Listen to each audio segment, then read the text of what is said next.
নমস্কার বন্ধুরা।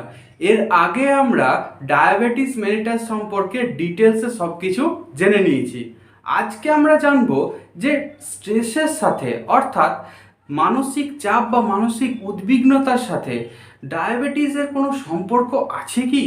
কারণ অনেককেই কিন্তু এই কথাটা বলতে শুনেছি, দেখবে যে বেশি চাপ নিস না কোনো কিছুতে, বেশি টেনশন করিস না, ব্লাড সুগার ব্লাড প্রেশার বেড়ে যাবে। তো সেই ব্লাড সুগারের সঙ্গে আদৌ কোনো সম্পর্ক আছে কিনা স্ট্রেসের, সেটাই আজকে জানবো।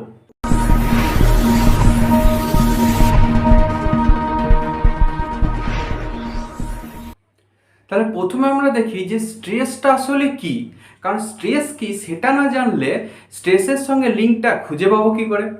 তো দেখো, স্ট্রেস বলা হচ্ছে stress is a normal biological reaction to A potentially dangerous situation.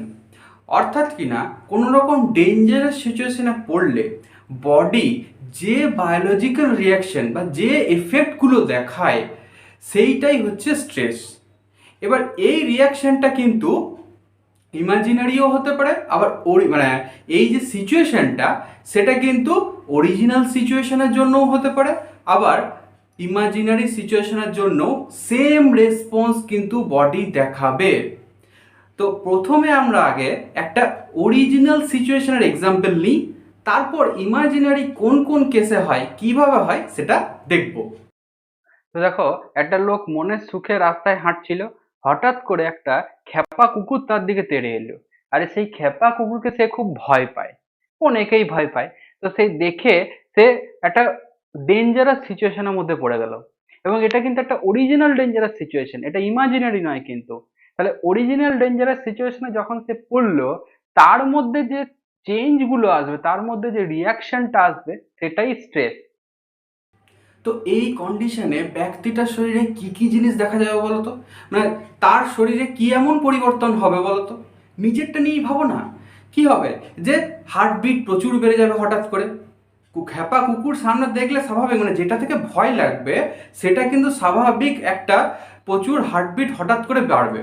আর কি হবে, চোখগুলো বড় বড় হয়ে যাবে, এবং চারপাশে কোনো জিনিস কি চলছে সেটা কিন্তু চোখে পড়বে না, অর্থাৎ টানেল ভিশন হয়ে যাবে। শুধু ওই কুকুরটার দিকেই মুখটা চোখটা রয়ে যাবে, আর কোনো কিছু চারিদিকে যে কি হচ্ছে সেটা কিন্তু চোখে পড়বে না। আর কি হবে, মুখটা পুরো কাঁচু মাচু হয়ে যাবে, একদম পুরো বিবর্ণ হয়ে যাবে। আর তোমার যদি ব্লাড এর আগে ধরো কোনো ইউরিন ডিসচার্জ করতে যদি মনে হচ্ছিল, কুকুরটাকে দেখার পরে মানে এই কন্ডিশনে যাওয়ার পরে কিন্তু তখন আর ইউরিন ডিসচার্জের কথা মনেই হবে না। কেন না, এই সময় ব্লাডার রিল্যাক্সেশন হয়। আর কি, আর হচ্ছে টেম্পোরারি হিয়ারিং লস হবে, মানে সাইডে যদি তোমাকে কেউ ডাকছে তুমি কিচ্ছু শুনতে পাবে না, কিছু কানে ঢুকবেই না জিনিসটা, ঠিক আছে। আর কি হবে না, তোমার প্রচুর তেষ্টা পাবে এবং শরীর পুরো থরথর করে কাঁপতে থাকবে। তো এই রকম জিনিসগুলো তখন কিন্তু দেখা যাবে। তাহলে বডিতে ওই যে রেসপন্সগুলো দেখলাম, মানে ওই ডাইলেটেড পিপল হয়ে যাওয়া, মাসেল শক্ত হয়ে যাওয়া বা থরথর করে কাঁপা, এইগুলো বডিকে কে করতে বলেছে, কেনই বা করতে বলেছে এটা জানো কি? এইটা অ্যাকচুয়ালি হচ্ছে ফাইট অর ফ্লাইট রেসপন্স। মানে কি, মানে হচ্ছে যে হয় পালিয়ে যাও অথবা যুদ্ধ করো। এই রেসপন্সটার উদ্দেশ্য হচ্ছে বডির সার্ভাইভাল রেটকে বাড়ানো। কিভাবে বাড়াবে, দেখো, যদি ওই ব্যক্তি কুকুরটার সঙ্গে লড়াই করে, কুকুরটাকে ভয় দেখায়, কোনো লাঠি দিয়ে কিছু করে, তাহলে কিন্তু কুকুরটা ভয় পেয়ে পালিয়ে যাবে। এটা একটা উপায় হতে পারে ওটা থেকে বাঁচার। আরেকটা উপায় হতে পারে দৌড়ে গিয়ে কোনো একটা নিরাপদ স্থানে পৌঁছে যাওয়া। তাহলে কি হবে না, তাহলেও কিন্তু বেঁচে যেতে পারবে। অর্থাৎ কি না, হয় পালিয়ে যাওয়া অথবা ফাইট করার মাধ্যমে ব্যক্তির বেঁচে যাওয়ার সম্ভাবনাটা বেড়ে যাচ্ছে। সেই জন্যই এটাকে বলে ফাইট অর ফ্লাইট রেসপন্স, ঠিক আছে। বেশ, এবার এটা স্টার্টিং কি করে হয় না, এটা স্টার্টিং হয় যখন আমি জিনিসটাকে দেখলাম, ভয় পেলাম, ব্রেনের অ্যামিগডালাতে ফার্স্ট রেসপন্সটা ক্রিয়েট হলো। এবার ব্রেনের ওই অ্যামিগডালা ব্রেনের হাইপোথ্যালামাসকে বলবে, ভাই তুই কিছু একটা কর, বডিকে বাঁচাতে হবে। তো হাইপোথ্যালামাস তখন কি করবে, সিআরএইচকে রিলিজ করলো, কর্টিকোট্রপিন রিলিজিং হরমোন। এবার এই সিআরএইচ তখন অ্যান্টেরিয়র পিটুইটারিতে গিয়ে কি করবে, অ্যান্টেরিয়র পিটুইটারিতে গিয়ে বলবে যে এসিটিএইচ রিলিজ করো, অ্যাড্রেনোকর্টিকোট্রপিন হরমোন। এবারে এসিটিএইচ তারপরে কি করে আমরা তো জানি যে অ্যাড্রেনাল গ্ল্যান্ডে গিয়ে তোমার কর্টিসল আর অ্যাড্রিনালিন নামক দুটি হরমোন রিলিজ করতে হেল্প করবে, যারা হচ্ছে স্টেরয়েড হরমোন, এবং এগুলোকে বলে স্ট্রেস হরমোন। তো এইগুলো রিলিজ করতে হেল্প করবে, এবং এই হরমোনগুলো রিলিজ হওয়ার জন্যই, এই হরমোনগুলোর অ্যাক্টিভিটির জন্যই এই চেঞ্জগুলো আমরা দেখতে পাই। কোনগুলো? ওই যে হার্ট রেট বেড়ে যাওয়া, মাসেল শক্ত হয়ে যাওয়া, ডাইলেটেড পিপল হওয়া, এই সমস্ত রেসপন্সগুলো এই দুটো হরমোনের জন্যই কিন্তু আমরা দেখতে পাই। তো এই দুটো হরমোনকে অ্যাকচুয়ালি বলা হয় স্ট্রেস হরমোন। কেন না, এই স্ট্রেস কন্ডিশনে বডির সার্ভাইভাল রেট বাড়ানোর জন্যই কিন্তু এই দুটো হরমোন রিলিজ করে, এবং এর জন্যই আমরা এই পার্টিকুলার রেসপন্সগুলো দেখতে পাই, যেটাকে বলে স্ট্রেস রেসপন্স। সেই জন্যই এই হরমোন দুটোকে বলে স্ট্রেস হরমোন। ঠিক আছে, এবার দেখো আমরা ইন্ডিভিজুয়ালি অ্যাড্রিনালিন আর কর্টিসলের ফাংশনটা দেখি। ফার্স্টে আসছে অ্যাড্রিনালিনের রোল। অ্যাড্রিনালিনের ফার্স্ট রোলটাই হচ্ছে হার্টবিটকে বাড়ানো, আমি যেটা এখনই বলছিলাম। এছাড়া ব্রেদিং রেটকে বাড়ানো, সেই সময় মানুষ খুব হাঁসফাঁস করে। আর হচ্ছে এই জিনিসটা খুব ইম্পর্টেন্ট যে মাসেল যাতে সহজে গ্লুকোজকে ইউজ করতে পারে সেটা দেখা। দেখো যাতে গ্লুকোজ লেভেল মাসেলকে যদি এফেক্টিভ না করি, তাহলে আমি পালাতেও পারবো না, তাহলে আমি লড়াইও করতে পারবো না। অর্থাৎ লড়াই করি বা পালাই, দুটোর জন্য কিন্তু মাসেলের ভূমিকা খুবই গুরুত্বপূর্ণ। আর মাসেলকে কাজ করাতে গেলে তাকে এটিপি দিতে হবে, আর এটিপি মানেই গ্লুকোজ দিতে হবে। গ্লুকোজকে ভেঙেই তো তৈরি করবে। সুতরাং মাসেল যাতে সহজে গ্লুকোজকে ইউজ করতে পারে সেটা দেখে। এবারে এইগুলো তো সব ভালো কাজ।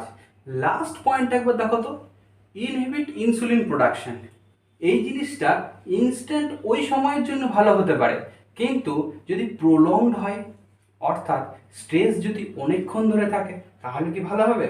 নিশ্চয়ই নয়। কারণ ইনসুলিন যদি না থাকে, ইনসুলিন যদি প্রোডাকশন ঠিক করে না হয়, তাহলেই তো ডায়াবেটিস মেলিটাস হবে, তাই না? আর মেন রোলটা দেখো এখানে কর্টিসলের আছে। এখানে একাধিক পয়েন্ট আছে, কিন্তু ফার্স্ট পয়েন্টটা আমরা দেখবো, তারা ছবি দেখবো, কিন্তু বাকি পয়েন্টগুলো আগে বলে দিই। যে টিস্যু রিপেয়ার হোক, ইমিউন সিস্টেমের অল্টারনেশন হোক, তারপর হচ্ছে রিপ্রোডাক্টিভ সিস্টেম আর গ্রোথ ফেজকে বন্ধ করা হোক, এই সমস্ত জিনিসগুলো করে। কিন্তু ফার্স্ট যে পয়েন্টটা আছে, অর্থাৎ ব্লাড স্ট্রিমে গ্লুকোজ লেভেলকে বাড়ানো, সেটা কিভাবে করে দেখো এই ছবিটার মধ্যে আমরা দেখবো। এখানে আগেরটা তো আগেই বললাম যে সিআরএইচ রিলিজ করবে হাইপোথ্যালামাস, সেই সিআরএইচ এসিটিএইচ রিলিজ করাবে অ্যান্টেরিয়র পিটুইটারি থেকে। এসিটিএইচ অ্যাড্রেনালিন গ্ল্যান্ড থেকে গিয়ে কর্টিসল আর অ্যাড্রেনালিন রিলিজ করাবে। এবার এই কর্টিসল করবে কি, লিভারকে বলবে যে তুমি গ্লুকোনিওজেনেসিস করো, বা যা পারো তাই করো, আমাকে গ্লুকোজ দাও, সোজা কথা। তাহলে কি হবে, লিভার তখন গ্লুকোনিওজেনেসিস করবে, নিয়ে কি করবে, তোমার ব্লাড গ্লুকোজ লেভেলকে বাড়াবে। এছাড়া গ্লাইকোজেনোলাইসিস করবে, নিয়ে ব্লাড গ্লুকোজ লেভেলকে বাড়াবে। হলো। আর হচ্ছে অ্যাডিপোজ টিস্যুকে লাইপোলাইসিস করতে বলবে। লাইপোলাইসিস করলে ফ্রি ফ্যাটি অ্যাসিডের পরিমাণ বাড়বে। এবার দেখো এই জিনিসগুলো কিন্তু ইনস্ট্যান্ট ওইটুকু টাইমের জন্য ভালো, কিন্তু যখন প্রলং টাইম হবে, ওইটুকু টাইমের জন্য কেন ভালো বললাম দেখো তো, কারণ হচ্ছে যখন ব্লাডে গ্লুকোজ লেভেলটা বাড়বে, তখন সেই সিস্টেমগুলো, অর্থাৎ কিনা কোন সিস্টেম না হচ্ছে, এক হচ্ছে তোমার হার্ট, এক হচ্ছে মাসেল, পার্ট অফ ব্রেন, এই সমস্ত সিস্টেমগুলো অ্যাক্টিভেট থাকবে, কারণ তাদের তখন কিন্তু প্রচুর এনার্জি লাগবে অ্যাক্টিভেট থাকার জন্য। কিন্তু অন্য সিস্টেমগুলো, যেমন ধরো রিপ্রোডাক্টিভ সিস্টেম, তারপর ধরো আর এই যে ডাইজেস্টিভ সিস্টেম, এইগুলোর তখন কিন্তু খুব একটা ফাংশন নেই। তো ধরো এইগুলো তখন কিন্তু একটু স্লো ডাউন হয়ে যাবে, এবং এটাও কিন্তু কর্টিসলের একটা কাজ। এগুলো স্লো ডাউন হয়ে যাবে, কিন্তু যেগুলোর দরকার আছে সেগুলোর জন্য তো এটিপি লাগবে। এবার সেই এটিপি সরবরাহ করতে গেলে গ্লুকোজ সরবরাহ করতে হয়, সেই গ্লুকোজ সরবরাহটায় হেল্প করছে কে? কর্টিসল।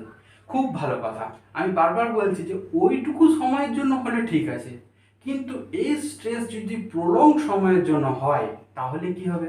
প্রলং সময়ের জন্য ব্লাডে গ্লুকোজ লেভেলটা বেড়ে যাবে। এবার ব্লাডে যদি গ্লুকোজ লেভেল বেড়ে যায় তাহলে আমরা কি হয় জানি? হাইপার গ্লাইসেমিয়া, অর্থাৎ কিনা ডায়াবেটিস মেলিটাস। তাহলে বোঝা গেল যে কিভাবে স্ট্রেসের সঙ্গে তোমার ডায়াবেটিস মেলিটাস লিঙ্কড।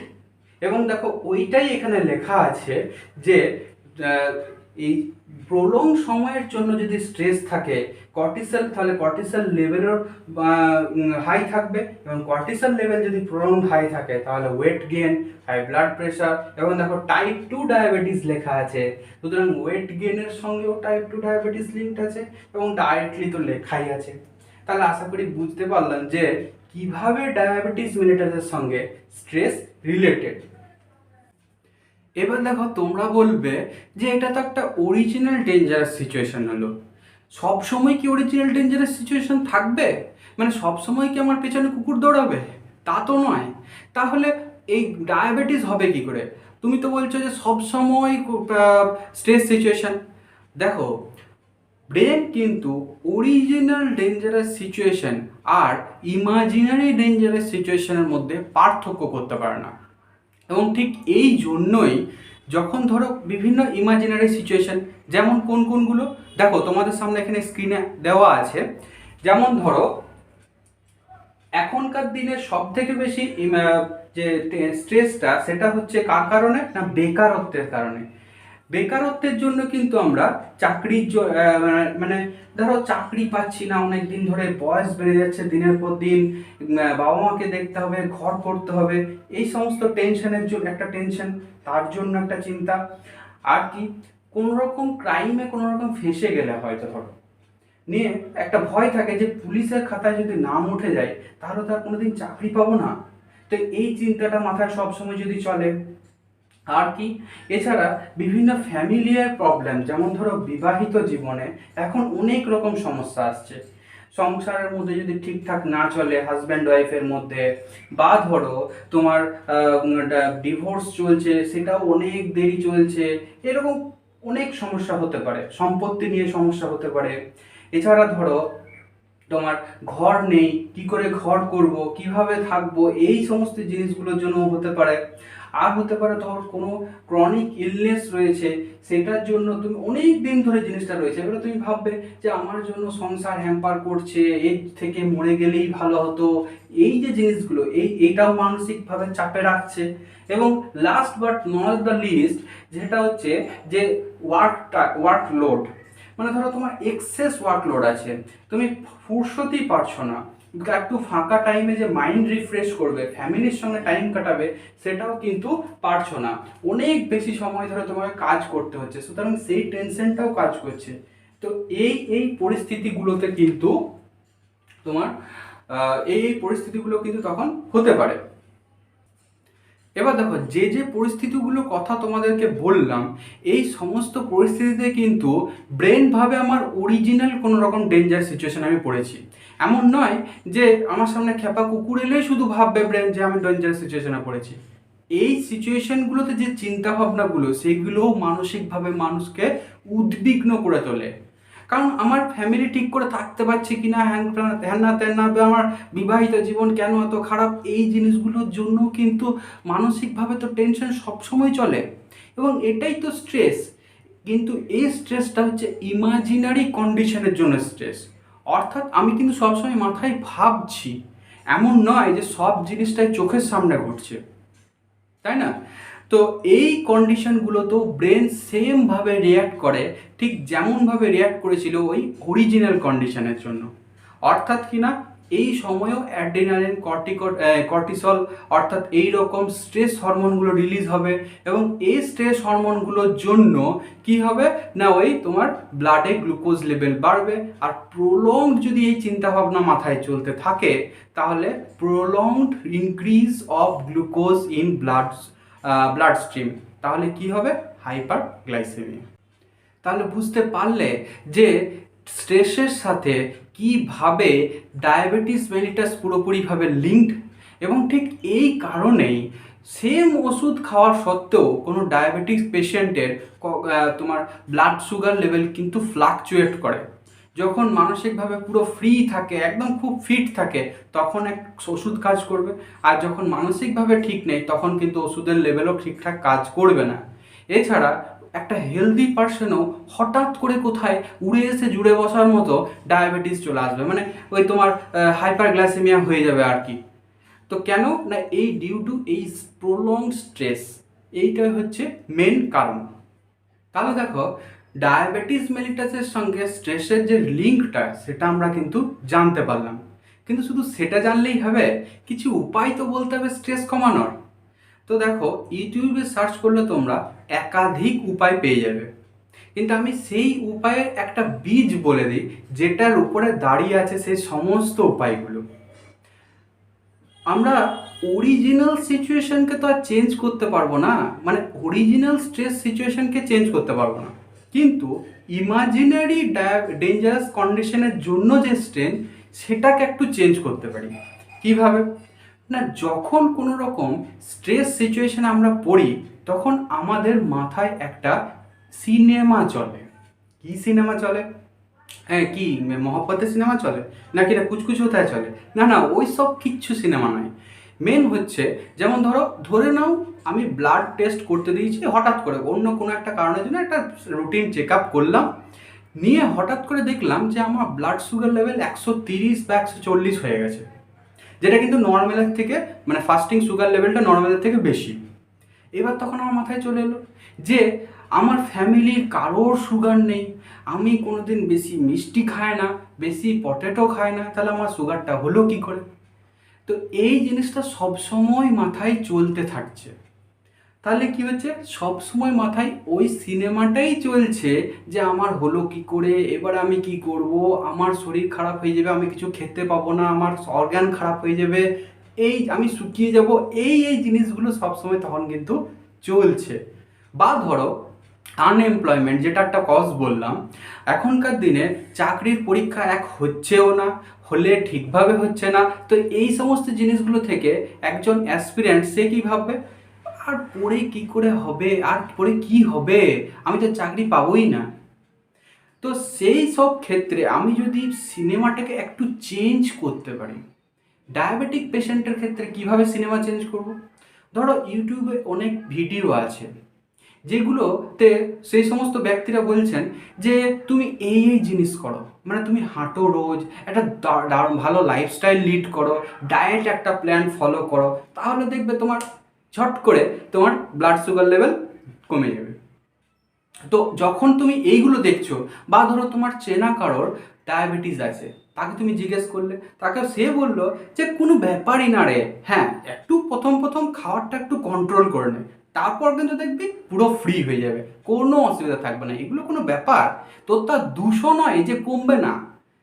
এই যখন জিনিসগুলো মাথায় শুনলে তখন একটা কনফিডেন্স পেলে যে না, কমানো কিন্তু যাবে ডায়াবেটিসকে, সুতরাং তখন কিন্তু সিনেমাটা চেঞ্জ হয়ে গেল। আগের সিনেমাটা ছিল তখন কিন্তু নেগেটিভ রোলে, এখন সিনেমাটা চলে গেছে কিন্তু পজিটিভ রোলে। সুতরাং পজিটিভ কোনো সিনেমা যদি মাথায় আমি চালাতে পারি তাহলে কিন্তু জিনিসটা চেঞ্জ করা সম্ভব। তখন কিন্তু আর অ্যাড্রিনালিন আর কর্টিসল অতটা রিলিজ হবে না।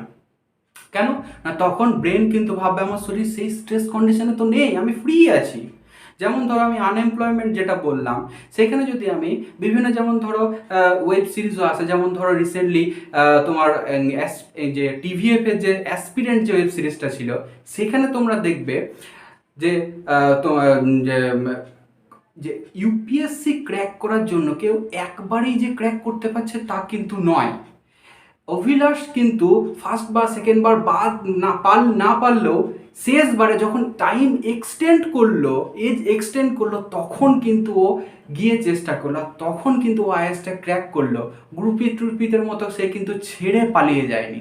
সুতরাং আমি চেষ্টা করব, পড়ে যাব, যখনই পরীক্ষা হবে তখনই আমি সাকসেস পাবো। এই জিনিসটা যদি মাথায় ঢোকাতে পারি, এই সিনেমাটা যদি মাথায় চালাতে পারি, তাহলে কিন্তু আমার ওই স্ট্রেসের যে সিচুয়েশান সেখান থেকে আমি কিন্তু বেরিয়ে আসতে পারবো। সুতরাং আলটিমেট উদ্দেশ্যটা হচ্ছে তুমি যোগা করো, তুমি হাঁটো, আর যাই করো না কেন তোমাকে ব্রেনের মধ্যে চলা যে ভিডিওটা, যে সিনেমাটা, সেটাকে কিন্তু ঘোরাতে হবে। সেটা নেগেটিভ রোলে না নিয়ে গিয়ে পজিটিভ রোলের সিনেমাগুলোকে নিয়ে আসতে হবে। ঠিক আছে?